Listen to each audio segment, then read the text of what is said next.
kesalahan ini itu bisa mengakibatkan atau bisa bikin visa kita tuh lama turunnya.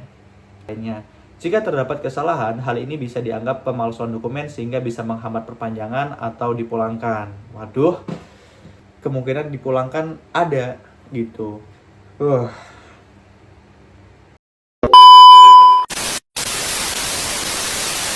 Yo minasang, balik lagi bareng channel Miro Jepang. Siapa yang udah kangen Miro Jepang? Pede banget. Gimana kabarnya teman-teman sekalian? Semoga sehat selalu dan dimudahkan semua pekerjaan dan urusannya. Amin, amin ya robbal alamin. Oke, teman-teman, di malam ini alhamdulillah kita baru pulang kerja dan habis mandi. Jadi aku ada kesempatan buat bikin video. Karena di video kali ini, spesial video kali ini, kita temanya edukasi ya teman-teman ya. Jadi ada beberapa informasi yang penting banget buat teman-teman yang pengen kerja ke Jepang atau teman-teman yang ada di Jepang. Buat yang lainnya yang nggak pengen atau nggak ada kepikiran buat ke Jepang, boleh disimak kok. Siapa tahu ada kerabatnya, teman-temannya, pengen ke Jepang, boleh di-share video Miro Jepang yang ini ya teman-teman ya. Oke. Jadi bakal ada beberapa pembahasan yang dibahas terutama untuk yang mau kerja ke Jepang, yang lagi proses belajar, yang lagi mau ambil ujian ataupun yang udah ada di Jepang ya teman-teman ya. Dan ini menurut aku itu sangat penting dan hal sepele tapi banyak yang kayak bukan meremehkan ya nggak mengindahkan gitu. Aku nggak tahu bahasa yang tepat untuk bilangnya ini. Pokoknya ini ada hal sepele tapi penting banget ya teman-teman. Jadi mohon disimak. Ya video kali ini nggak terlalu panjang karena kita langsung to the point aja. Oke, bismillahirrahmanirrahim. Oh ya, kalau misalnya ada salah informasi, ada tambahan informasi, boleh ditambahin di kolom komentar ya. Onegaishimasu teman-teman ya. Oke, yang pertama kita bakal bahas untuk yang mau berangkat ke Jepang atau yang lagi proses ke Jepang ya. Seperti yang kita tahu untuk visa Tokote Gino. Oh ya, satu lagi, di video kali ini aku bakal bahasnya visa Tokote Gino aja ya teman-teman, karena aku sendiri itu visa Tokote Gino. Aku nggak bakal bahas visa-visa yang lain. Jadi pembahasannya ini visa Tokote Gino aja ya. Oke. Jadi seperti yang kita tahu visa Tokote Gino itu ada 2 syarat kan ya teman-teman ya, harus mengambil ujian SSW dan juga JFT atau JLPT ya sebagai syarat utama ya teman-teman ya. Pokoknya syarat utamanya JFT dan SSW. Nah, akhir-akhir ini karena banyak kasus dokumen palsu atau pemalsuan dokumen seperti pemalsuan SSW atau pemalsuan JLPT, JFT dan sebagainya, informasi itu sekarang imigrasi Jepang itu semakin diperketat ya teman-teman ya. Akhir-akhir ini udah makin diperketat dan udah banyak yang kena. Jadi buat teman-teman yang lagi pengen ambil ujian CFT, SSW dan sebagainya, tolong usahakan jangan ada kesalahan mengisi informasi data diri teman-teman. Maksudnya gimana? Jangan ada salah tanggal lahir, tahun, atau ejaan dan sebagainya.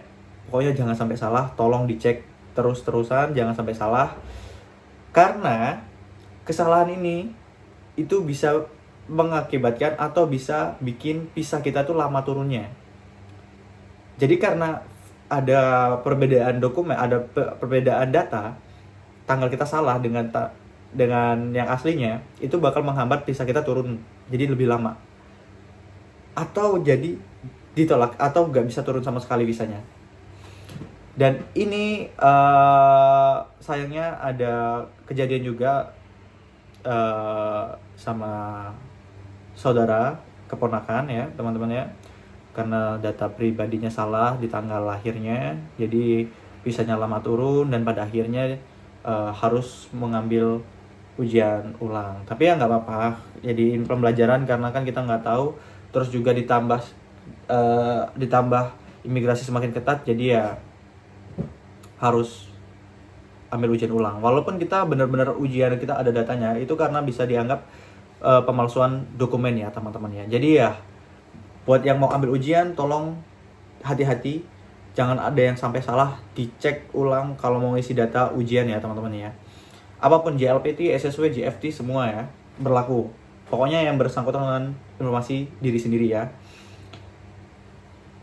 Terus buat yang di Jepang, apa dampaknya kalau misalnya yang di Jepang juga salah nih misalnya? Itu bisa dianggap pemalsuan dokumen. Jadi kemungkinan dipulangkan ada gitu. Jadi kemungkinan dipulangkan ada ya teman-teman ya. Karena udah banyak yang kena pulangkan. Jadi bukan cuman rumor-rumor atau omong-omongan aja. Emang beneran ada yang dipulangkan teman-teman. Jadi ya hati-hati.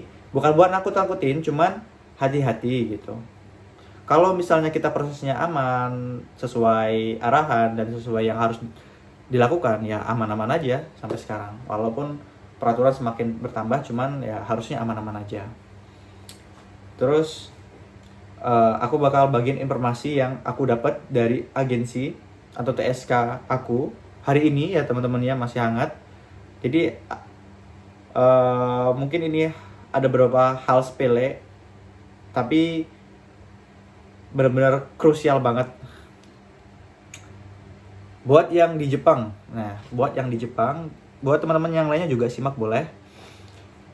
Jadi untuk perpanjangan visa atau dokumen visa mungkin ada sedikit tambahan dari sebelum-sebelumnya.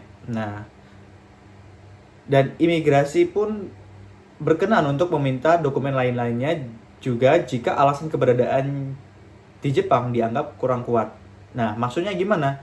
Jadi kalau misalnya keberadaan kita di Jepang itu dianggap kurang kuat atau dokumen-dokumen pendukung kita itu kayak kurang meyakinkan, jadi imigrasi Jepang ini itu boleh meminta dokumen tambahan kayak informasi pribadi, lain sebagainya, pajak lain sebagainya, itu boleh diminta sama imigrasi gitu kan, sebagai penguat kalau kita tuh bener-bener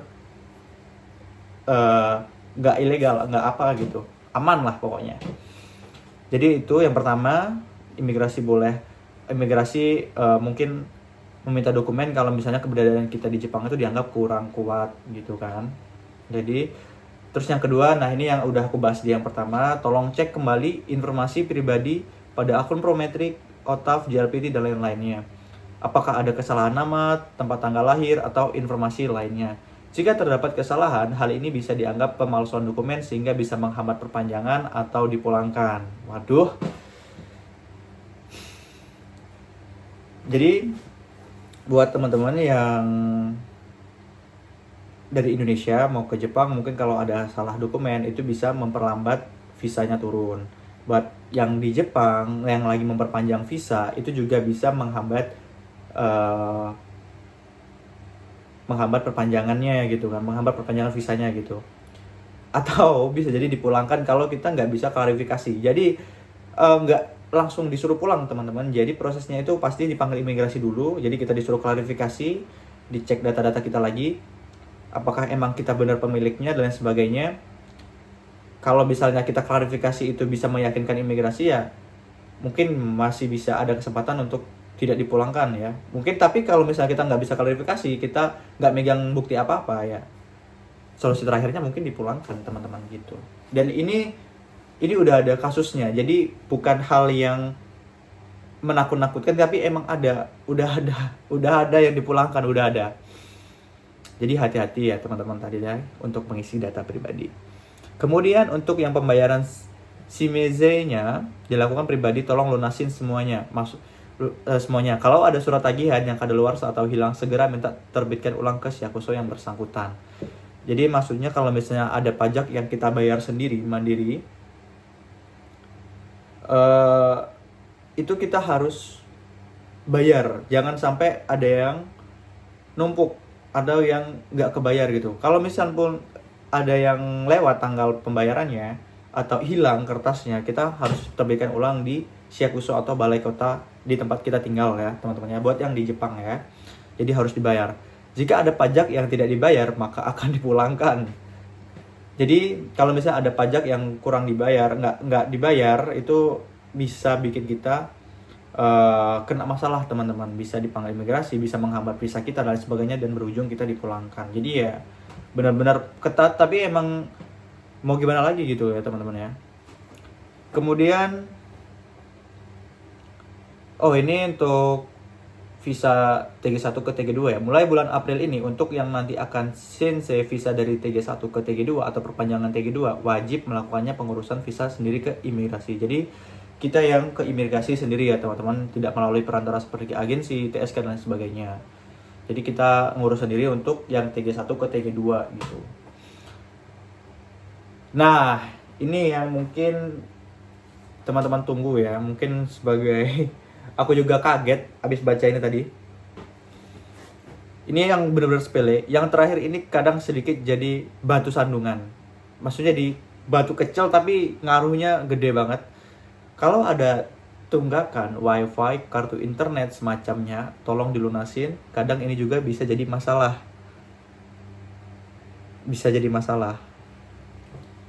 Jadi bisa dipertanyakan kenapa kita ini jadi kasusnya sama kayak kalau kita nggak bayar pajak ya teman-teman ya, ikut kasusnya ke situ. Jadi ya bisa jadi masalah kalau misalnya kita nggak bayar wifi, apa kita bodo amat gitu nggak bayar wifi, kita buang wifi-nya, kita buang kartunya dan sebagainya, tapi masih jalan tunggakannya, itu mungkin bakal bisa menghambat visa kita atau bahkan kita bisa dipulangkan ya teman-teman karena hal ini gitu. Hal sepele banget padahal.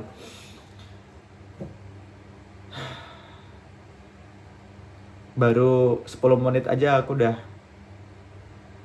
berat banget ya, karena akhir-akhir ini Jepang itu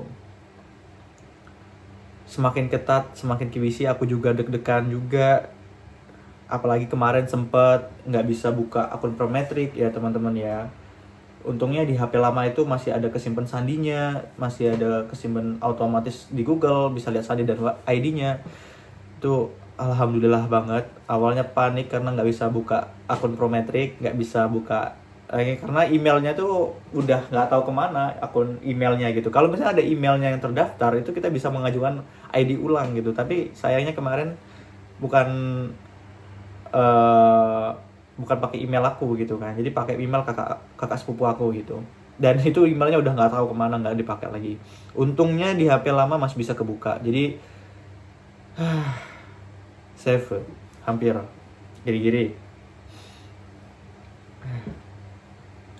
Terus juga kalau misalnya ada yang bertanya kenapa kok perketat, jangankan perpanjangan visa ya teman-teman, jangankan untuk yang mau kerja, yang mau jadi WNA, yang mau jadi warga negara Jepang itu juga syaratnya diperpanjang lagi teman-teman.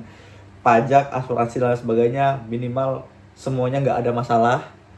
Terus masa tinggal yang pertama itu cuma 5 tahun udah bisa jadi warga negara Jepang. Sekarang bertambah menjadi 10 tahun baru bisa menjadi warga negara Jepang teman-teman.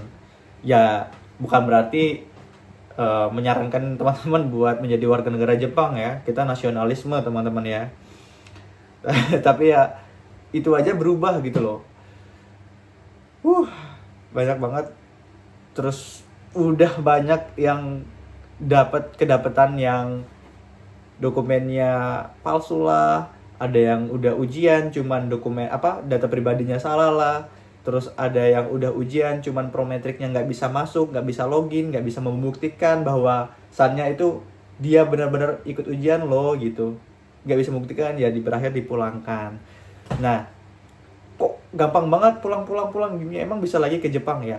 Jadi nggak usah khawatir teman-teman ya, walaupun misalnya kemungkinan terburuknya, kita harus memikirkan kemungkinan terburuknya kita dipulangkan oleh imigrasi Jepang, kita tetap bisa kok ke Jepang lagi, kita ambil ujian lagi dan lain sebagainya, kita bisa tetap ke Jepang lagi gitu Pak. Nggak yang di ban permanen itu, nggak di ban 5 tahun, nggak teman-teman ya.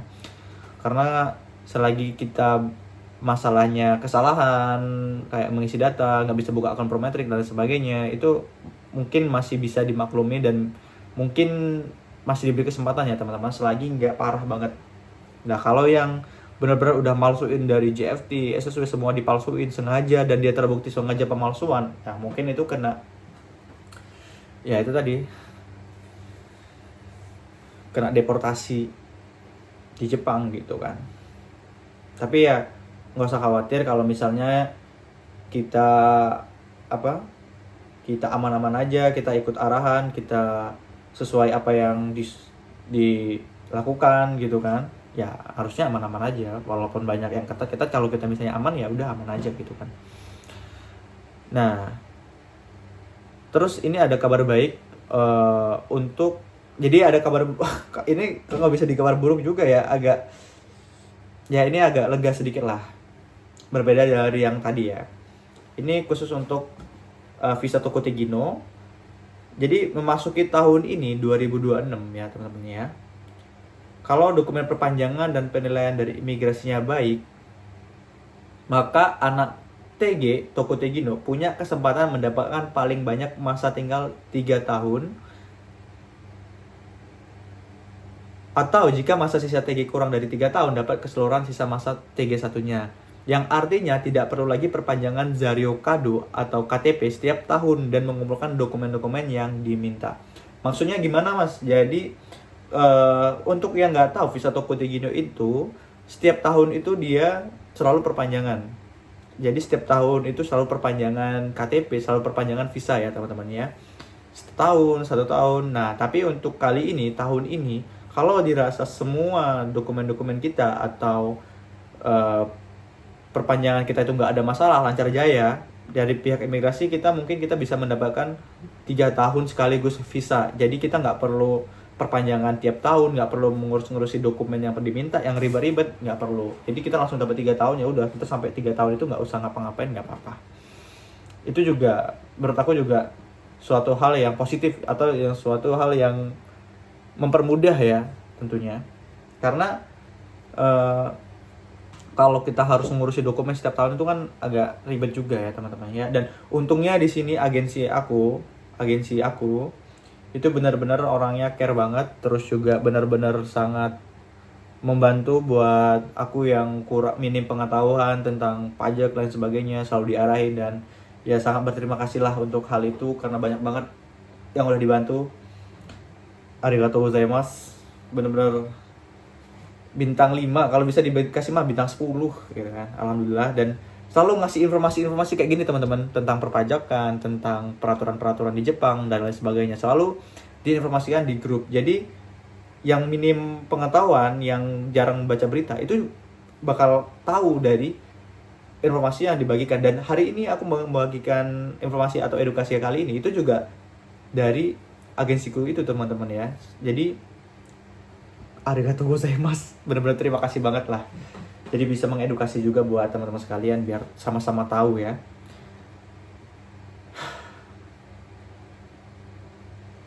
Santai dulu, jangan ada yang kepikiran, waduh bang, kan aku baru mau ke Jepang, masa ada gini ya. Aman teman-teman, yang penting caranya kita bener, kita nggak ikut-ikutan buat malsuin data, kita ngisi data sesuai, nggak ada yang salah, dan juga nggak gengsi tentunya. Kenapa kok nggak gengsi gitu ya? Kalau misalnya kita gengsi, pengen buru-buru, ujung-ujungnya kita ngambil jalan pintas yang akhirnya merepotkan bukan diri kita sendiri, tapi merugikan orang lain gitu kan teman-teman ya. Karena kasus ini berawal itu nggak semerta-merta langsung pemerintah Jepang langsung memutuskan untuk wah ini nggak boleh gini, ini udah gini kita harus gini, enggak. Itu pasti ada sebab dan akibat ya teman-teman ya, karena udah banyak banget ketahuan data-data yang palsu, dokumen-dokumen palsu. Jadinya imigrasi yang di Jepang ini semakin memperketat. Dalam artian mereka itu benar-benar mengseleksi ya, yang masuk ke Jepang, yang kerja ke Jepang ini benar-benar orang-orang yang jalan berangkatnya itu benar. Jadi yang jalan ilegal atau jalan-jalan yang selundupan itu benar-benar sangat dicari atau sangat menjadi incaran imigrasi ya kalau bisa dibilang ya. Gitu teman, untuk mencegah hal itu ya. Karena ya mungkin sekalian beberapa dari kalian semua baca berita akhir-akhir ini di Jepang banyak banget kasus-kasus tentang orang asing, orang Jepang yang gini-gini ke orang asing dan sebagainya, berita-berita yang bikin peraturan, pokoknya banyak banget lah ya teman-teman ya. Ya mau gimana lagi, namanya kita hidup di negara orang ya, kita harus menaati aturan yang ada di sini ya teman-teman ya. Terus kalau misalnya ditanya apakah kerja di Jepang tahun ini dan tahun depan itu masih worth it dengan segala peraturan dan segala hal-hal yang rumit, yang semakin ketat, apakah masih worth it kerja ke Jepang? Coba Gimana teman-teman? Masih worth it nggak kerja ke Jepang? Oke, kalau aku sendiri ya, dari aku sendiri. Jadi kerja ke Jepang itu menurut aku masih worth it, di luar dari semua peraturan-peraturan dan lain sebagainya. Karena menurut aku ya emang itu udah suatu kewajiban suatu negara membuat aturan ya teman-teman. Jadi kita yang mau datang ke negara orang itu kita ya udah kita ikuti aja aturan yang ada gitu kan. Selagi kita ikut jalan yang benar, selagi kita nggak ada macam-macam, nggak ada aneh-aneh, ya kita nggak bakal kena masalah gitu kan. Ya logikanya gitu aja gitu. Jadi menurut aku itu masih worth it banget untuk kerja ke Jepang gitu kan. Malah semakin bagus gitu. Kalau misalnya ada peraturan ini berarti kan kita dianggap kalau kita benar-benar bisa, berarti kan gimana bilangnya, kompetisi untuk kerja ke Jepang itu kan semakin ketat, itu semakin bagus menurut aku. Karena ya kalau bisa kita keterima ke Jepang itu suatu kebanggaan diri kita gitu kan. Kalau kata kita itu benar-benar orang yang dianggap kompeten gitu kan. Jadi ya suatu kebanggaan lah bisa kerja di Jepang gitu. Terus juga untuk kehidupan di sini tuh benar-benar sangat mendukung kemandirian ya teman-teman. Jadi buat teman-teman yang mungkin lagi ada mungkin nggak bisa masak, nggak bisa apa lah sebagainya, di sini ya aman-aman aja gitu kan. Bakal tetap bisa bertahan hidup kok. Terus juga untuk masalah barang-barang belanjaan ya itu bisa sesuaikan dengan kebutuhan sehari-hari gitu kan. Nggak semuanya bisa langsung dipotong mahal, ini mahal enggak ya. Karena kan kebutuhan orang beda-beda gitu kan. Terus pajak-pajak ya ini mungkin ya di Jepang itu banyak banget pajak-pajak. Buat yang nggak tahu sekarang itu ada pajak lajang ya teman-teman. Pajak orang yang belum nikah gitu. Itu ada pajaknya walaupun cuma 20.000 ya. Kalau nggak salah. Itu ada pajaknya kok. Itu ada pajaknya, nggak tahu mulai dari kapan, udah mulai atau baru mulai itu kurang tahu juga ya teman-teman ya. Itu. Wah, banyak banget kita bahas hari ini. Kalau benar-benar kalau misalnya nggak jelas atau ada edukasi hari ini bisa ada menimbulkan pertanyaan, boleh di kolom komentar ya teman-teman ya. Atau ada yang mau nambahin informasi hari ini, boleh banget di kolom komentar gitu kan. Tolong banget ya teman-teman ya yang punya informasi, mungkin informasi lain seputar dari visa-visa dan seputar dari peraturan di Jepang, imigrasi Jepang, boleh kok di kolom komentar. Kalau bisa ada kekurangan dari informasi dan sebagainya, boleh kok dikoreksi di kolom komentar ya. Tolong ya teman-teman ya koreksinya. Jadi bukan buat nakut-nakutin, tapi buat edukasi. Nah, buat yang mau kerja ke Jepang, yang ada di Jepang, atau yang nggak kepikiran ke Jepang, boleh di-share video ini ke teman-temannya yang pengen kerja ke Jepang, atau adik-adiknya, saudara-saudaranya yang pengen ke Jepang. Jadi biar semuanya tahu, biar semuanya nggak bikin kesalahan, biar semuanya itu nggak ada hal kecil yang bisa menghambat ke depannya gitu kan. Jadi hal-hal kecil inilah yang bakal menumpuk menghambat. Jadi ya kalau bisa dari awal itu kita harus lulus gitu teman-teman ya kalau bisa. Ya walaupun nggak segampang itu, pasti namanya proses itu pasti ada hal-hal yang di luar ekspektasi ya teman-teman ya. Tapi ya harus tetap semangat walaupun sekarang peraturan makin ketat, ya kita ikuti aja aturan yang ada, kita tetap positif, jangan aneh-aneh, nggak usah macam-macam, ikuti ujian, ikut ini, ikut itu gitu kan. Aman aja ya teman-teman, santai. Masih worth it menurut aku ya. Kalau ada yang ada beda pendapat, boleh komentar di bawah. Onegaishimasu. Terus juga sedikit, kemarin aku kan udah cerita tuh tentang sepeda-sepeda. Itu juga mulai bulan April ini loh banyak banyak banget ya di Jepang itu peraturan-peraturannya semakin ketat. Sepeda aja udah makin ketat gitu. Dendanya nggak main-main teman-teman. Main HP emang nggak boleh. Itu kalau misalnya ketahuan polisi ya itu 1 juta teman-teman ya, cimang gitu. Bayar denda itu segitu, sekali segitu ketatnya gitu. Naik sepeda goncengan juga kena. Naik sepeda sambil dengerin musik pakai headset atau lain sebagainya penutup telinga juga kena. Sepedaan bareng-barengan iring-iringan gini juga kena. Pokoknya Jepang tuh itulah ya teman, banyak aturan-aturannya ya. Makanya di sini juga orang-orangnya juga disiplin banget. Iya, karena banyak banget peraturan-peraturan yang kayak gitu teman-teman ya. Oke, jadi mungkin video hari ini itu segitu dulu ya teman-teman, nggak panjang-panjang banget karena pembahasan hari ini benar-benar pure pengen menginformasikan ke teman-teman sekalian tentang beberapa informasi yang udah aku sampaikan tadi, kayak misalnya jangan sampai salah pribadi, salah data, jangan apa ya, jangan salah data, terus juga jangan ikut-ikutan masukin dokumen dan sebagainya. Terus juga kalau misalnya di Jepang juga jangan sampai telat bayar wifi karena itu jadi penghambat, benar-benar jadi pemasalah internet dan sebagainya. Pokoknya hal-hal yang sepele-sepele kayak gitu harus diperhatikan ya teman-teman ya. Terus juga jangan lupa, yang penting kalau misalnya teman-teman mau ikut ujian SSW dan juga JFT, akun prometriknya, email kalian dan juga ID dan sandinya tolong disimpan baik-baik. Kalaupun misalnya kita disuruh buktikan, itu kita ada data pribadi kita, ada bukti rekamannya, ada bukti tanggal, tempat, dan dimana kita ujian. Jadi kalau misalnya kita ada itu, insya Allah aman dan nggak dipulangkan ya teman-teman ya. Semoga di sini aku doain yang lagi nonton video hari ini, yang lagi nyimak, yang pengen kerja ke Jepang, semoga lancar jaya, jalannya nggak ada hambatan, ujiannya lulus semuanya, mahasiswanya lulus, wawancaranya lulus, semua mulus jalannya, amin, amin ya rabbal alamin. Terus juga buat semua yang udah nonton video Miro Jepang, pokoknya makasih banyak banget. Kalau misalkan ada salah, tolong dikoreksi di kolom komentar. Ya, terima kasih sudah menonton. Pukul sudah menunjukkan jam 10. Bentar lagi kita istirahat dan tidur karena aku belum rebahan, karena aku juga belum duduk, dari tadi berdiri terus. Izin istirahat teman-teman ya. Untuk lusa atau hari itu, hari apa ya, ada konten baru, tolong ditungguin aja ya teman-teman ya. Tinggal upload aja kok. Oke. Ini apa gini? Oke. Terima kasih sudah banyak menonton. See you next video. Bye bye. Jangan lupa like, subscribe, dan share ke teman-teman kalian.